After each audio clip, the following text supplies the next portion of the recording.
All right. Welcome back, my friends, to the Stacey Salyer Show, where we talk about buying and selling property management companies. And today I have on my show a property management icon.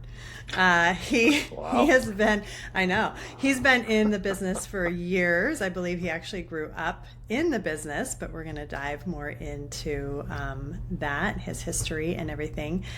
He has been the builder, I would say, the buyer, and more recently, the seller. He's sold his company. So welcome, Marc Cunningham, to my show. Thank you, Stacey. I'm going to record that intro and play it back to my kids later. I don't think anyone's called me an icon before, so I want them to hear that. Please do. Absolutely. I totally get it. I think we have around the same age kids, so I'm sure that I'm sure they'll appreciate it. Oh, they'll laugh at me, but I'm still going to use it. Yeah. So welcome to the show. I am super excited that you're here. I would love to kind of dive into the history. From what I understand, Grace Property Management was founded in the late 70s by your father. Is that correct? Yep, 1978. 1978. Awesome. And so maybe just take us a little back. Like, it sounds like maybe you grew up in the business, and then maybe kind of when you took over, and we'll kind of go from there. Yeah, so my dad started the company in 1978. He hadn't had a whole lot of prior experience in the real estate sales side of things. He'd been a school teacher, but decided he was entrepreneurial enough to give it a shot. So opened up Grace Property Management here in Denver.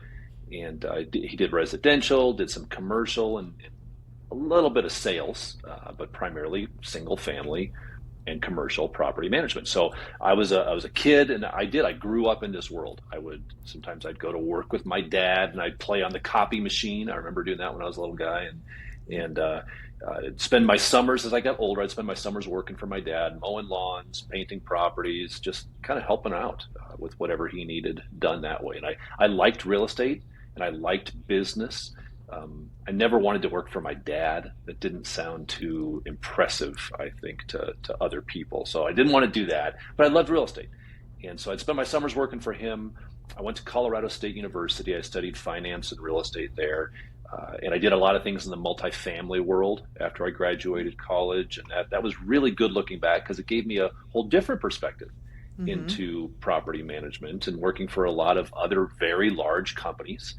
And then my dad called me one day. I was living and working in Cheyenne, Wyoming, doing accounting work for a hospital. It's awful. Yeah, my dad called me and said, "Do you want to come back to Denver and work for me? We're growing a little bit. I need to hire somebody." And that would have been like 1996. So that was quite a while back. But I said, sure, I'll do that. Came back to Denver. We were small. I think we were 100 and some odd doors that we were managing at that point in time. There were three of us. But it was me and my dad and a secretary, and we kind of got started from there. And I was kind of aggressive and had some ambition. And so my dad just kind of let me. It wasn't anything official, but he just kind of let me run with it. You want to be more aggressive in marketing? Great, let's go do that. You want to raise some fees on owners? Great, let's do it. You want to try this thing? Should we buy some properties? And by and large, most of those things really worked. And so we just kind of grew slow and steady from that point on. Okay. No, that's cool. So as far as like when you kind of took over, did you take over from your dad, or did you purchase the business from him at some point in time? Early on, I'd been with him for a couple of years, and I think I was getting antsy because I'm kind of entrepreneurial and wanted to do my own thing, and he recognized that. And so he offered to sell me a small percentage of the company, which I think looking back was so smart for him in a number of ways, because it made me make a decision of like, hey, is this my thing? Am I in? Because he didn't give it to me to entice me. He made me buy in. And so I really thought about that, and I said, yes, I'll do that. So I bought in to a small percentage of the company, and then I was in. Then it was like, okay, and I wrapped my mind around that idea of, okay, so now every time we make $1, I get a piece of that. Like I own a piece of that dollar, and that really got me aggressive with let's make this thing profitable.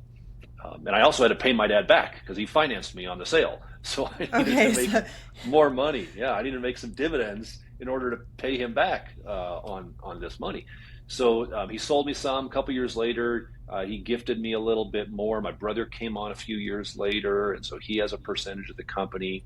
So there was never this moment of where he said, okay, it's yours now, Marc. Right. We just kind of kept manipulating those percentages between me and my dad and my brother as we grew. My dad formally retired 5 years ago or so, but he retained his ownership because this company is his retirement. But he kind of stepped out of the operational side of things. Okay. So at that point in time is when, I guess it had been quite a few years before that, but I was already the president of the company. I was kind of making the decisions and running the show. And I think if things ever went off track, then my dad probably would have been like, okay, we got to pull back the reins here. Right. But fortunately they didn't. So he kind of let me run with that. Okay. And then what about your brother? Did he stay involved too? Mm-hmm. Yep. He stayed involved as well. He runs our real estate sales side of things because we also do sales. And so he is very good at that and just kind of runs we do a fair number of sales. So he runs that side of the company. Okay. Okay, cool. So your very first acquisition essentially was buying equity and with your dad. Yeah, I never thought about that, but I guess you're right. Seller financing. That's right. So, bought in and paid them back. Yes. Okay, that's cool. So I know, before we jumped on, you kind of mentioned, you guys have done a fair amount of acquisitions yourself. Like how many did you do before you ended up selling? Over the years, we've looked at 20. We probably consummated 6 or 7. And they were all relatively small. I think the biggest was like 150 units. And then the real small ones, there's still a handful, probably another 10 of those where they'd be like, oh, I got 10 doors type of a thing. So a handful, but we probably did 5 of them that were 80 to 125, 50 doors. Okay. And was that something you were purposeful about, or was that something more like it just kind of dropped in your lap?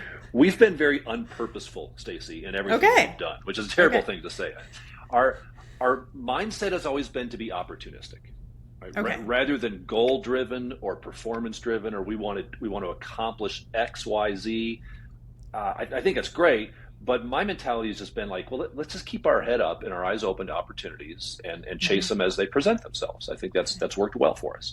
So every one of these acquisitions, we weren't out there looking for it. We weren't out there advertising. It was, there's a story behind every one of them, right? It was somebody I knew, and we were having lunch. The very first one we did was a woman I knew, and she had a company of about 125 doors, and she was just tired of running the business end of the business.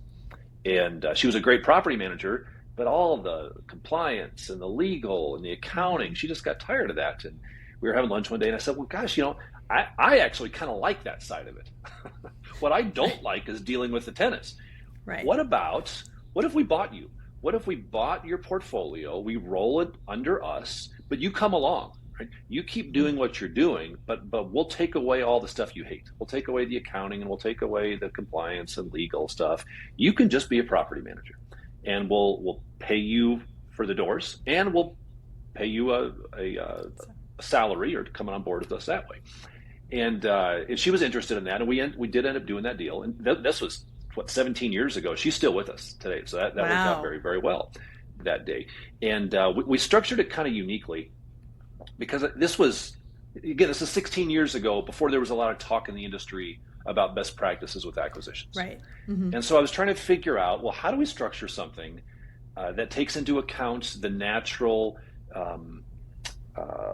doors leaving attrition, right? I mean, there's going to be attrition. She had 125 doors. She's going to lose some of those. We'll lose some of those on the sale. How do we build that into the process? I was very, very thoughtful around that. So what we ended up doing is I said to her, and I don't remember the exact numbers, but just use round numbers. I said, okay, well, we'll pay you a year worth of management fees and income, okay? And I don't know if it was a year, 2 years, whatever, but we'll pay you a year. But I'm not going to write you a check up front for a year because I don't know who's going to leave. So if we take 1 year, but I'm going to pay you that 1 year over the course of 3 years.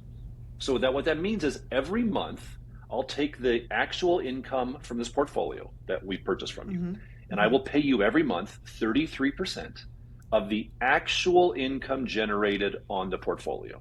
So over the course of 3 years, if nobody leaves, I will end up paying you 1 year of full income.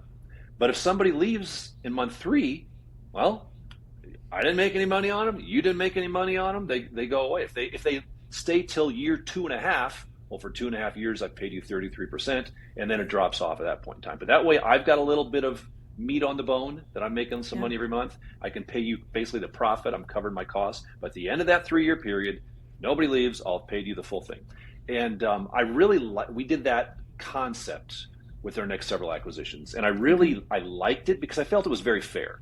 Right? I'm gonna give you a piece. I'm gonna take a piece, but it's on actuals.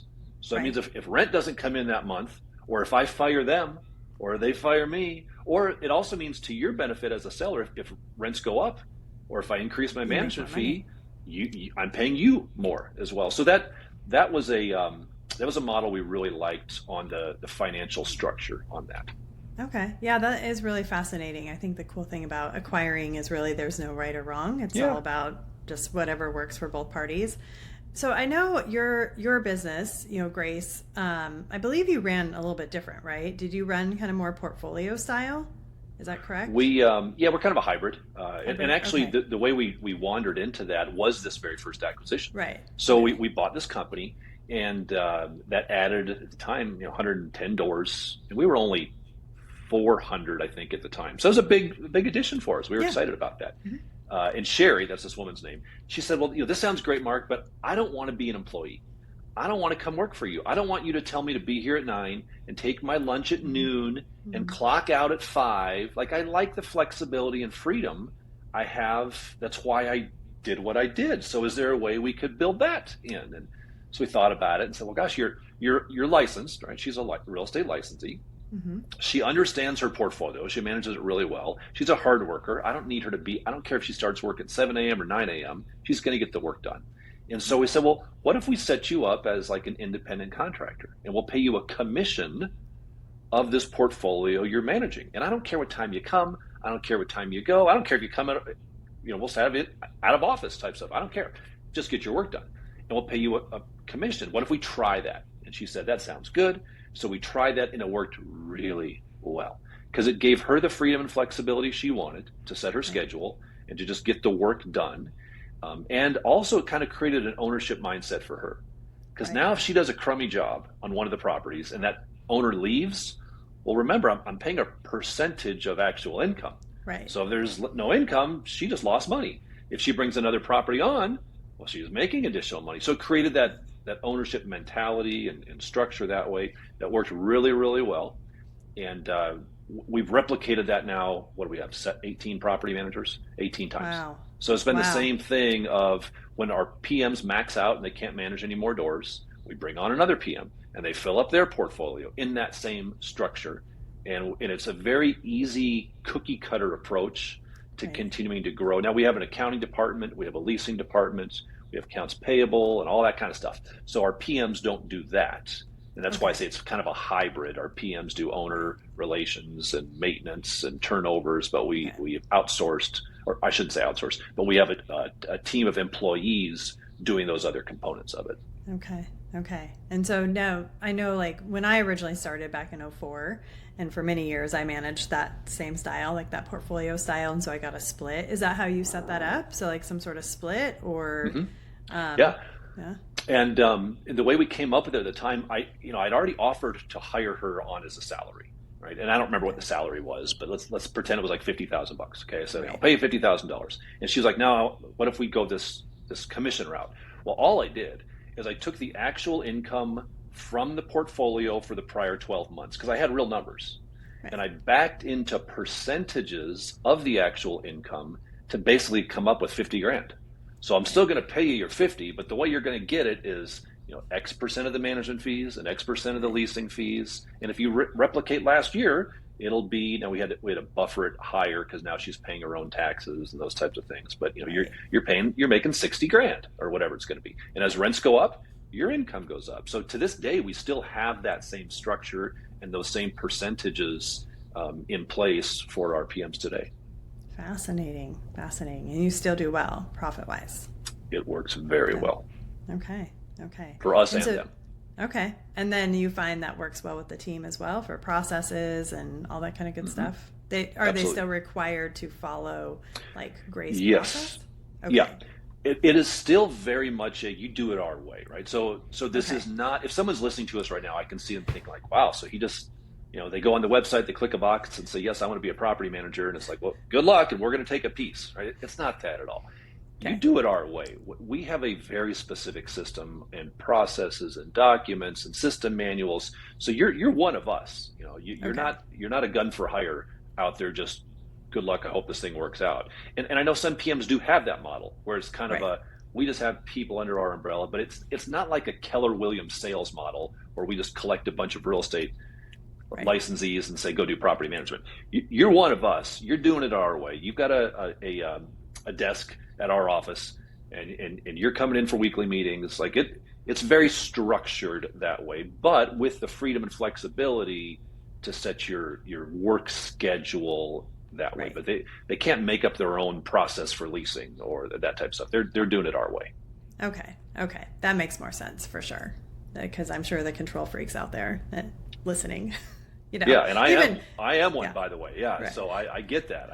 My fellow control freaks, that this works. But right. You do have to give up some control. You've got to be willing to give up control. But I learned early on, you can have growth or you can have control, but you can't have both.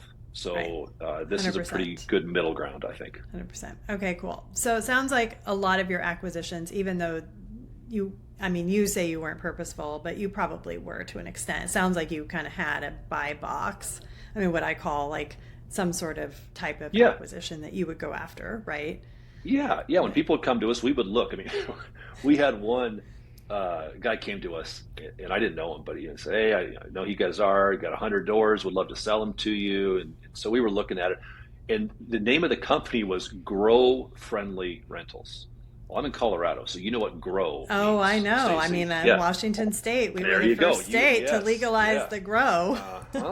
So all of his properties were marijuana friendly. So the idea is he would rent these big single family homes with big basements, and they could grow marijuana in them. And he was like, it's great. We charge 3 times the amount of the rent. And I thought, this sounds terrible. I don't want to manage 100 houses where I know there's marijuana growing in the basement. So we passed on that one. So that was out of our buy box, I guess. That was out of your buy box. So you still had some structure. Yeah, So we've had a lot of those types of things that we look at and we just say, this isn't a good fit.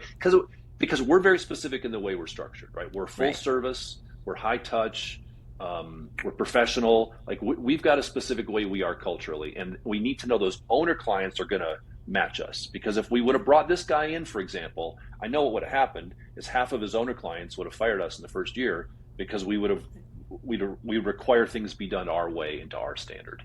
Right, for sure. So do you want to maybe walk through a little bit of what one of your acquisitions would look like? I know you kind of mentioned the first one, but maybe another one where, conversation, kind of how you did it, how would you maybe, high level, look at it? Sure. What's important? Well, for example, another one we did a couple years later, another woman I knew, she came to us and she had 100 doors or so, kind of a small shop. And she said, I'm just tired. I just can't do this anymore. And I'm wondering if you guys would be interested in buying these. And she still liked what she did. So with her also, we ended up bringing her on as an employee. We did that so many times where we would keep that person and bring her on. And so looked at the stuff she had and set up the same type of an offer to her, a percentage. And she said, I don't want a piece forever that way. Would you just write me a check? We said, sure, we can figure that out. And we just kind of ran the numbers. And the numbers were basically this. Okay, I'm going to pay you, and again, I don't remember if it was a year and a half, 2 years. I don't remember what the offer was, but for the sake of argument, let's say a year. I'm going to pay you a year of income. I'm going to pay it over 3 years, 33% per month for 3 years. Now, I know in every year, we're going to lose, in year one, we're going to lose 20% of your clients. And I believe that in most acquisitions in year one, that's going to happen because you're going to lose 10% anyway. We all lose 10% anyway. And then what we learned is you're going to lose another 10% because they don't like the acquisition. They don't like the color of Marc's website. They don't like the fact that the person that they were working with is no longer there, or they're just like, I was thinking of selling anyway, and okay, I'm out. So we're going to lose 20% in year one. And then every year after, we're going to lose 10% because that's the nature of this business. So that means over 3 years, I'm going to lose 20, 30, 40% of those people. So I'm going to take that price I would have paid to you, and I'm going to discount it. I know I'm going to lose at least 40. I'm taking some risk because I don't know who's coming on here, and I'm writing you a check, so I'm going to discount that another, I don't know what it was, 20%. So the amount of the dollar check I will write you today for these 100 doors is X. And we made that offer. And she went with that. That was good for her. And it worked for us that way. So we've always brought a high degree of flexibility, knowing that to every buyer, or excuse me, every seller, right, different things are important. And so we want to make this advantageous for them as well. Right. Okay. So did you ever write in anything where, they could forward business counted, like in the positive? Because if you have the same, like, let's say, you sell, or you have a seller, but they stay on with you. I mean, they can go generate additional clients, anything like that? Yes, but that would have been part of their employment side of things. Okay. So that wasn't part of the sales side of it. We are buying these properties at this structure. Yeah, has nothing to do with that. Now, if you come on board with us and you give us a referral within your employment side of things, that was different. But we had commission structure set up for referrals that way with them as well. Yeah. Okay. Yeah. Okay. That makes sense. Yeah, and we had another one you may find interesting. This was two partners, and they weren't getting along. And so they just decided to close up business, and they were going to sell, and so approached us, and same thing. Yeah, sure, we're interested. We'll take a look at that. And we had a price point. We were ready to go, and they weren't even talking, these two partners. And then one of them decides that they were doing sales also. And they said, one of our requirements is when you give these folks to us, you can't have any more contact with them. Like you're out. You can't. Obviously, there's a non-solicitation agreement in place. You can't go out and try to sell them. And she was like, well, I'm going to try to sell them. Like, if they want me to sell, I'm going to try to sell them. Like, that's what I do. And we said, well, no, you can't contact them after that. And she's like, well, I'm going to. And so we went back to the other partner and we're like, I don't think this is going to work because your partner's telling me, I mean, I appreciate their honesty. They're telling me they're going to call these people and say, if you want to sell, I'm going to sell them. And he was like, well, if she does that, you can sue her. And I said, no. This sounds like a train wreck in progress here. So I said, the only way we're going to buy these things, and we reduced our price. Now, was that a retrade on our part? I'm sure they felt that way. We weren't trying to be disingenuous, but there was an example of us coming in as we were progressing through the due diligence process to say, hey, the original number we gave you, that doesn't hold anymore. And I felt bad for them because they were under the gun and they had to get out, but I just wasn't really willing to risk my money on that. And so they did. So we got a lower price point and we kind of structured something to be like, okay, well, you could contact, here's how that's going to work. And so there's always risk involved. And I think from the buyer standpoint, what I learned early on is you've got to be aware of the risk, or you've got to price in the risk. These things, as you, I'm sure know, Stacey, they never go as smooth as you want them to go. So you better price in some hiccups and bumps along the road. So when it happens, you don't think, oh my gosh, why I never thought about that. You better think about it because it's going to happen. Absolutely. Well, and you're actually very lucky that they were that honest in the beginning, because most people wouldn't be. Yes, I appreciated her. Yes, she was going to steal them all back. Yeah. And and it's when somebody says like, oh, well, you could just sue them. Well, yeah, the only people that win when we go to that is the attorneys, as we all know, and any of us that have even done things where it involved an attorney later, after the fact, it's not fun for anyone involved. That's not. Yeah, when we're already talking about how we're going to sue the seller, that's probably before it's even done. Before we've even consummated the deal. Yeah, not a good transaction. Yeah, no, not at all. But it sounds like you were able to work that out, and it worked out. So it did. Yeah. Thanks for sharing all those. I think those are all really good stories, and I think you brought up that really valid point of nothing ever goes exactly how you plan it. Mm-hmm. So I think a lot of like what I teach is look at it, big picture, and then kind of create different roadmaps of, hey, if this happens, this is what you could do. But really paying attention to the red flags in the beginning, because not every deal is a good deal. And it sounds like. And I think we as buyers, because I've been on the buy side a number of times, like we talked about, we get deal heat, right? Yes. We get so excited, and by our nature, property managers, people like you and me, like we're closers. We want to win. Concept. That's exactly, we want to win. And so you get approached with this deal and you get so excited about it. Oh my gosh, 100 doors and we could do this and then we just go into, how do I close this deal? mode Mm-hmm. type of a thing. Mm-hmm. And you get deal heat versus the idea of, hey, this thing's going to be hard and it's going to be Mm-hmm. challenging. So let me keep my head straight on here. Mm-hmm. And there may be, maybe this isn't the right deal. Maybe I should say no on this. As I said, we've said no to a lot of deals, and I feel very good about those. Some of the best decisions we've made have been deals we say no to. So I think people, as a buyer standpoint, you've really got to divorce yourself from the emotion and the excitement of, I Yes. just want to close this deal. Well, maybe you don't. It's got to be a good deal. So proceed with caution and Mm-hmm. clear headed.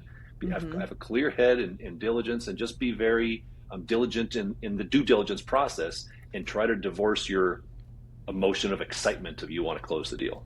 Yeah, so I have a couple questions about that too. So for you, so it sounds like you were kind of the leader of the deals, and like you kind of led the charge on that. Mm-hmm. Who did you have surrounding you to maybe keep the emotion out, or how did you do that? Like, did you guys work as a team, your management team? Are you just like amazing at that? Like, tell me more about that. It's all me. It's all me. I mean, we know you are an icon. On those deals, it was primarily me going to my dad with this stuff to be like, hey, Okay. here's what we're looking at. I think we should do it. And he'd be like, okay, yeah, if you think we should do it, let's do it. But I'm a pretty unemotional guy. I mean, I'm pretty able to divorce myself. So I can remember on this deal, now I wanted it. I wanted to close it, but I remember going to him and saying, and I think he thought I was bluffing. He's like, well, I'm not going to do that. I said, well, then we're out. And I meant it. I just said, then this isn't for us. So I was very okay with walking away.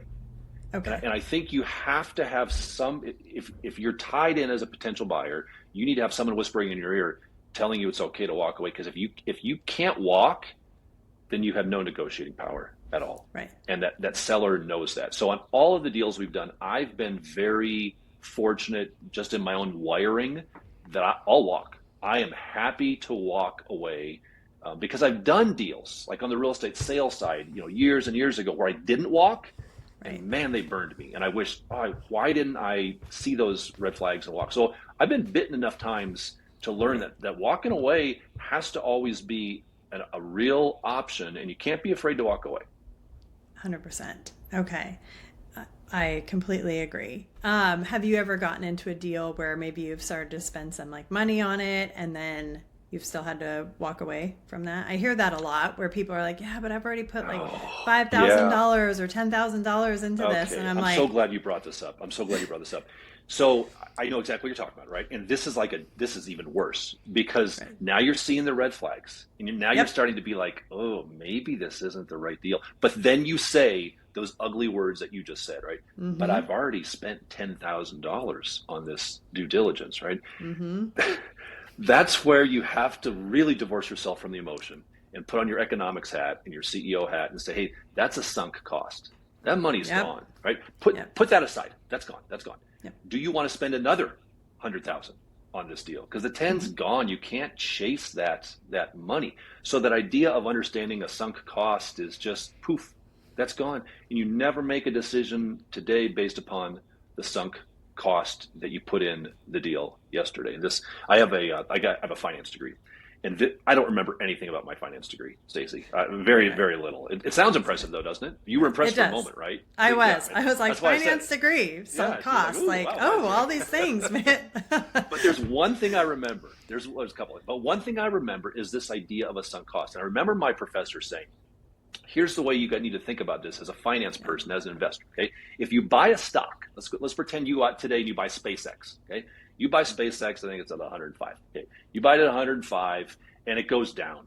It goes down to 50. And you think, oh, I've lost half my money. Okay, I've lost half my money. And you're trying to decide the best decision with the existing pot of stock you have. Do I sell it or do I hold it? Well, there's a natural emotional response to say, well, I want to come back to zero. I want to get my money back. So I'm just gonna hold it. I'm down 50%. I'm gonna hold it. And their whole teaching was like, that's bad thinking. That's not finance thinking. The correct question to ask yourself in any deal, whether it's real estate, stocks, companies, is given the information I have on hand today, would I pay this amount today at this price for this? And if the answer is no, then sell it. Then get out. It doesn't matter that you're down 50%. If you wouldn't buy it today, at 50, then sell what you have, because that's gone. That's a sunk cost. And so that really resonated with me, and it's been very useful on these companies, because I think, well, put the $10,000 aside Right. that I just spent on due diligence. Knowing today what I know about this company, would I spend $125,000 to buy it? And if the answer is no, then don't buy it. It's irrelevant of the 10 grand you dumped into it.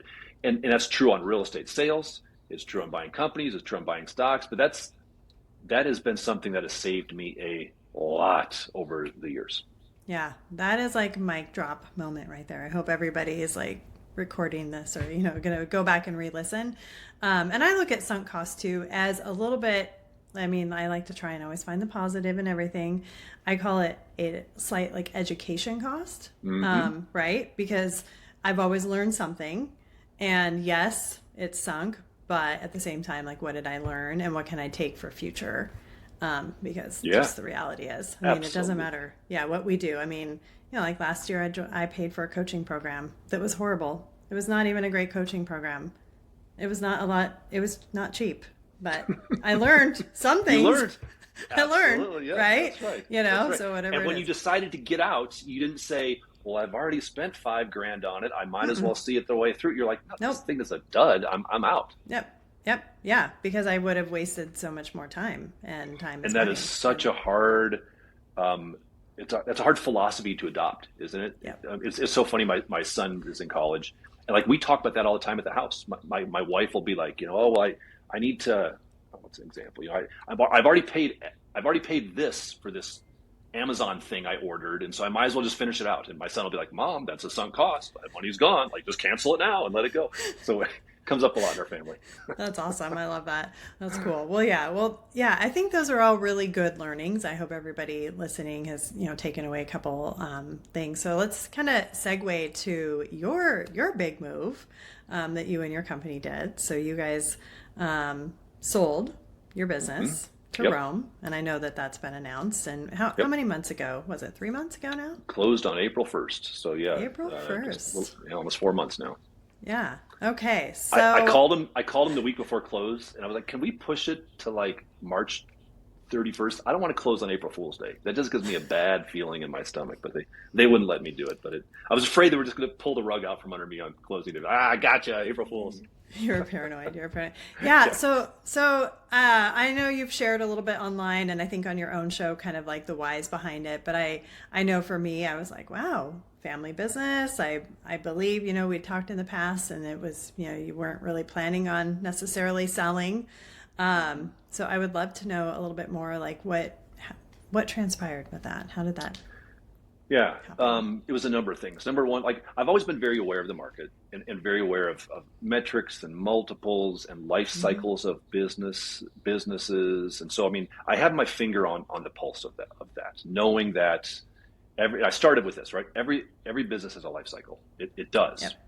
I may not, if my business continues on for another 100 years, that's a great life cycle, but Marc's going to be out. But, understanding that it doesn't go on in perpetual motion forever. Things change. So number one. Number two, I don't want to do this forever. I've been doing it a long time, but I don't want to do it forever. I don't have some heir apparent on the ownership side of things, right? My dad's fully retired.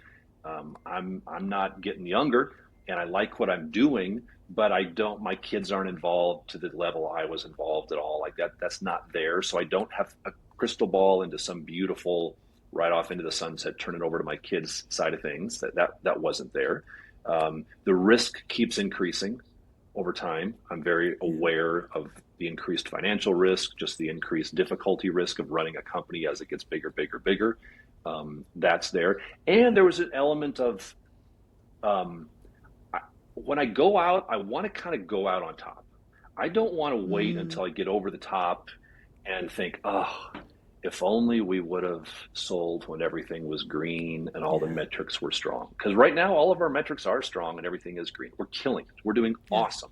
Well, how do you know when the right time is? You don't until it's too late, until you've peaked. Right. And then there was the final element, I think, was I was almost feeling that too much of my identity was getting tied up in the business. And I don't like that. That made me uncomfortable. because this is all I'm very good at it. I'm an icon, right, Stacey? You are. You're an icon. Yeah. But like that's not healthy, is it? It's really not, right? I mean, Right. if all I am at my core is a property management company owner, I didn't like that. I don't want that identity to be Marc. Interesting. And so I thought, if I don't get out at some point in the near future, that's going to be hard to break away from that identity as well. So I think all those things were kind of bouncing around in my head. Okay. Yeah, no, I love that. So kind of the Seinfeld move is what I call it, right? Because Yeah. Seinfeld, I mean, they closed down the show when they were on top, right?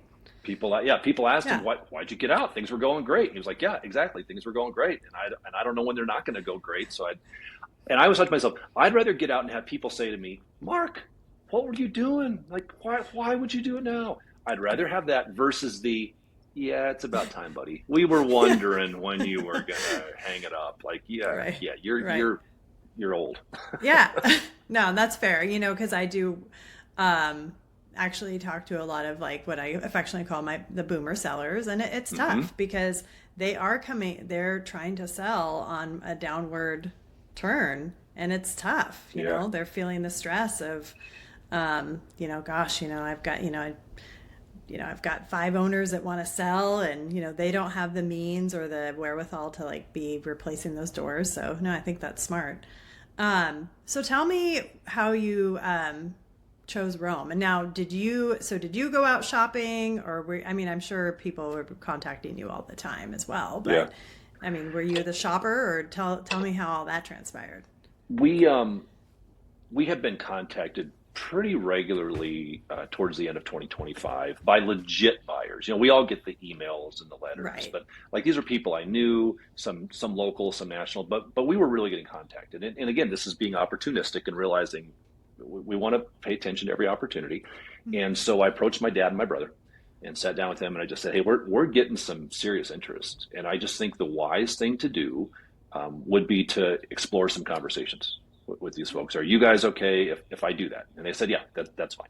So I had a handful of conversations, and with a lot of folks, first thing I wanted to know was like how they operated, right? Because if somebody was going to come in from an acquisition, I believe, as I just explained a few minutes ago, we do things a little different at our company. Yes, you do. And it works really well for us. Like the things we do different are for a reason. We didn't just make these things up. This is literally 50 years of trial and error. So I wouldn't want a buyer coming in being like, great, we're rebranding. Now you're going to do it our way. We're changing all the things around. That would defeat the whole purpose. So I had some ideas that, gosh, I think the best thing for the business is to continue on the way it continues on.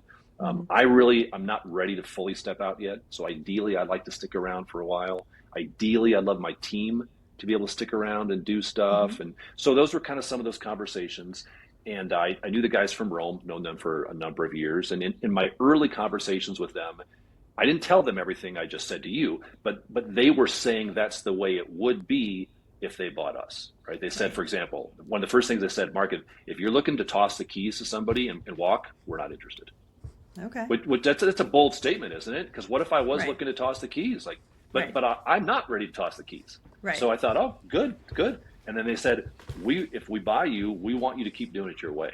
Like you don't come under our umbrella and suddenly rebrand and you're us and you're doing like we want you to do it your way. And I didn't tell them yet that I wanted to do it. And I was like, okay, good. I want to do it. Okay. So all the things that they shared as here's our structure aligned with me very, very strongly. Type of a thing. So they were kind of the natural magnets. So we weren't for sale. We weren't shopping it around other than just kind of having some quiet conversations. But it appeared to me pretty quickly that they would be the best fit. And so I remember having a conversation. This is like 3 or 4 conversations in with them where things were kind of progressing. And I said, well, guys, here's my magic wand. Okay. I'm very interested in your structure, the way you do things. I'd like a number. Give me a number. And my hope is the number you give me makes it crystal clear for me that like, we should do this. Because if the number doesn't make that clear, then I will go shop it around, right? Then I'll be like, well, I wonder if I can do better. And they said, no, we totally get that. That's kind of how we operate too. If we start working together, we don't want to get in some bidding war type of a thing. If it works, great. And I think they had the same concept that I had of not deal heat, right? I mean, they were like, if we need to walk, we walk. If it Right. works, it works. If it doesn't work, it Right. doesn't work. And that was my mentality as well. So it was just a very symbiotic. Hey, if we can put something together, let's do it, guys. And if we can't, that's okay too. Yeah. We'll move on. Okay. So But it what? worked. Yeah. No. It sounds great. And I've met the guys there. They're great guys. What during the process, like, was there like one thing that maybe shocked you or surprised you, like during the entire process? Um, the only thing that shocked me was the day of close. Right. So Okay. we had an M&A attorney out of Denver, and she was excellent. She was excellent. And this is a good sized transaction, right? So there was a lot Yep. of due diligence back and forth.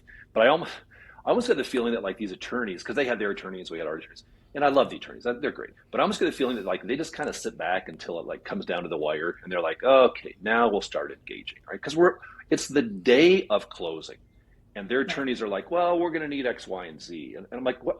I don't have X, Y, and Z. And I'm like, well, I don't think we're going to close then. And I'm like, we've had 90 days. Why didn't you tell me you needed this stuff? So it was an intense couple hours there, going back and forth. And I don't think that was a Rome thing or a grace management thing. That was just an attorney thing doing what Uh-huh. they do. And at the last, so that was there was a few moments there where I was like, I don't think we're closing. I mean, I remember walking to my dad's office like, I don't think this is happening. Not today. I mean, maybe we'll have to push it off to next month, but this just isn't going to happen. I remember their side was like, well, let's just hope for a miracle. I was like, that's where we are. Like, we're hoping for a miracle to get it closed, right? after So, after yeah, 90 days. I'm like, after all this, we're just hoping for a miracle. Okay, thank you guys. But we worked our way through that stuff, and it got done. But that was the only like, oh my gosh, is this even going to happen type of a thing. Other than that, they were very clean and smooth on what they wanted from us and what we got them. And early on, I didn't tell my team, obviously. This was, Right. until we were sure. But once we were progressing kind of to stage 2 and 3, I had to bring in my VP because I needed information that I didn't know how to access to get Right. to their attorneys, right? So I had to bring my VP, Jessica, sat down with her, and that was a careful conversation. Be like, hey, I'm thinking of selling the company, and I need your help. Right. Right. Yeah. Uh, it, yeah, but she was great, and I told her why. I told her the plan. I'm not going anywhere, and I laid it all out. But I said I need your help on the due diligence because they're wanting things that I don't know how to access. And so she got involved in that, and we got them the stuff. But it was intense. I mean, it was intense, but it wasn't unfair. I didn't feel for the stuff they were asking from. I would have asked for that stuff too. Right. So, talking about your team, so did you tell your entire team before close date, or was it just Mm-mm. key team members? I just told my two VPs prior to Okay. close. I brought Jessica in very early because I needed her. And then Right. once I was pretty sure this was going to happen, I brought my other VP in as well. Let him know. So it was just them. And then I didn't tell the team until after we'd closed. We have a monthly all team meeting, the middle of Okay. each month. So we closed on April 1st. So on our middle of April team meeting, I let everybody know. And I'll tell you, Stacy, I was nervous. I was Yeah. scared. Yeah. I speak a fair amount. People will be like, Mark, do you get Yes. scared when you speak? And I really don't. I mean, I just don't. But I was scared. I Right. was nervous talking to our team. And I had my PowerPoint presentation ready to go. And, I had it all lined out. But, I was fumbling through my words. Jessica later, she was like, oh my gosh, I've never seen you so agitated and nervous. But I was trying to drive home to them. I'm not going anywhere, number one. Right. Like, Right. it's still business as normal for you guys. I'm here. I'm not going anywhere, number one. Number two, you guys aren't going anywhere. No one's getting replaced. No one's getting, our accounting department isn't getting taken over by somebody else. Like, we are who we are, and we will continue on who we are, number two. And number three, most importantly, guys, your jobs just got safer. I know Right. normally in an acquisition, you think, oh, is my job at risk? Not only is it not at risk, it just got safer. Because I've told you guys for years, and I mean this when I say it, we're always one lawsuit away from going out of business. All it takes is Yeah. one crazy poof, and we're done here, guys. Mm-hmm. Well, guess what? That lawsuit to put us out of business, now it's going to have to be really big because we Right. now have a backing that we didn't have before. And so all of our jobs got safer with that. So that's what I was trying to drive home. And I think they just had to give it some time, to see if I was telling the truth. Right. We're, as I say, we're 4.5 months in now, or 3.5 months in. I think they believe me now, but it went well. Nobody left. I reached out to everybody individually, which I would recommend people do in these types of Yes. situations. Yeah. Like that, after I told them, the next 2 days, I reached out to every one of them by text or phone call, be like, "Hey, tell me where your head's at. What are you Right. thinking? You want to get Right. together? What do you want to know?" And they were all so kind, to a person, just like, "Hey, I feel good about it, excited That's for the awesome. future." And so many of them said, which really made me feel good. They were like, "Mark, I trust you. If you think That's this is the cool. best thing for the company, I trust you." So that was really cool, Yeah. just from a selfish side of things to hear that. Yeah, no, that is really cool. I think that's a good testament to your leadership for sure. So is there so now that you're about 3, 4 months in, is there anything that like if you could go back in time that you would maybe change about the process or the communication to your team or anything like that? I don't think so. We were very intentional all along the way. I mean, Hmm. intentional about what we were going to say to our team, when we were going to say it. We were intentional because, as I said earlier, I'm not a super emotional person, so I was able to kind of divorce myself from that and just kind of plot out, okay, what this looks like. What does it look like for me? Right? What does day one look like for me? And that's weird because I'm an employee now. I'm a boss, so that's weird Right. wrapping my head around that. But I Right. was intentional about that. One of the things I said is like, what do you guys expect of me? Because Right. right now, as the boss, CEO, owner, I can do whatever I want. Right. But what do you guys expect of me? Because that's important to know. And their what they communicated with me, they said, "Mark, keep up your same cadence. Whatever cadence you're on now, keep it up." Which that resonated because we're on a great Right. cadence. Things are going Right. fantastic. Right. So they don't want to break the golden goose Right. type of a thing. Right. So they give us the freedom and flexibility. So I think as long as we keep doing well, then they're gonna be happy. Now, if we Yeah. start blowing it, yeah, Mark's gonna have to answer to his boss. You're But gonna I go on want to a make sure PIP. that I, Mark oh Cunningham's my gonna go gosh, on a I PIP. No, never I'm thought about teasing. that, Stacy. Yeah. Ooh, now I'm starting to sweat going on a tip. I'm teasing. That's Teasing. hilarious. I'll let you know if that happens if I get on a tip. Yeah. Okay. That'll be a whole show. Yeah, we'll do a No, whole show. Yeah, Mark goes on a pip. That could be like a fun podcast we do together. that totally could. I highly doubt that will happen, but I mean, if it does, call You'll be me. the Yeah. you'll be the person I call. We'll do it. Yeah. Okay. Okay. Great. Yeah. So kind of. Yeah, maybe to close out, the very beginning, you mentioned identity, and I love to talk identity, and all that because I truly Hmm. believe like as we continue to grow ourselves and our identity, we level up. So what do you see in the next year or two, like as your identity Yeah, yeah, I've changes? thought a lot about that. I mean, I'm not going anywhere for the next couple of years, so I'm still locked in doing the same thing I'm doing Yeah. now. And as I was thinking through this idea of selling, a lot of people will say, and a lot of advice that people give is, don't sell something, don't run from something unless you know what you're going to run to, right? Don't Yes. don't bail because then you're going to be, oh my gosh, what do I have now? Like, have the next thing. And I get that, I understand that, I respect that mentality. But for me, I don't know what I'm going to run to next, and I'm comfortable with that. I'm Hmm. not a lazy person. I'm not worried about if I do or when I do step out fully. I'm not worried about me being like I'm going to sit around and watch TV all day. I'll figure out what I'm going to do next, but I'm comfortable enough that knowing myself, I'm going to have to give myself some time to like clear my head and to just kind of reorient myself, and then I'll figure out what's next. So I'm not concerned about, oh, I don't know what's next. What are you going to do next? I have no idea. And that Right. excites me. That doesn't scare Yes. me. That excites me. I have no idea what will be next. Now I'll be here for quite some time. I'm not going anywhere. Right. But I think knowing myself the way I do, I have to build in that margin to give myself that time. Hmm. And I don't know what I'm going to run to next. And for me, I'm okay with not knowing. But I don't want my identity to always be the property management guy. Right. Right. Yeah. Yeah. And you consult. You still do consulting and Do a little bit. everything. I've Are pulled you way back on that. have you Yeah, pulled I'm way not back? doing Okay. much of that. But that's still property management. I mean, that's Right. still under Okay. that umbrella Right. type of a thing. So I Interesting. just don't want. That's fun. I love it. It's been a great run, and I still like doing it. Yeah. But that's not Mark. That's not my identity. And so I want I want to kind of separate a little bit from that. Yeah. Yeah. No, that's cool. Yeah. So, I mean, you can use this as a vehicle to Hmm. move forward into your new and elevated identity. That's So, right. yeah. Yes. Yeah. I'll That's let you know awesome. when I figure out what it is. Yeah. Well, I mean, we're always growing. So it's, our identities, I believe, change over time. So Yes, we get to, or they should at least, they right? should. Because if it's Yeah. like, no, I'm just a property manager. That's what I'm gonna be till the day I die. That doesn't excite me a whole lot. No. I don't want Yeah. to do that. Yeah. That's awesome. Well, yeah. Well, thank you so much for coming on Thank today. you. This Thank was you. You're a great fun. interviewer, by the way. You are a Well, great interviewer.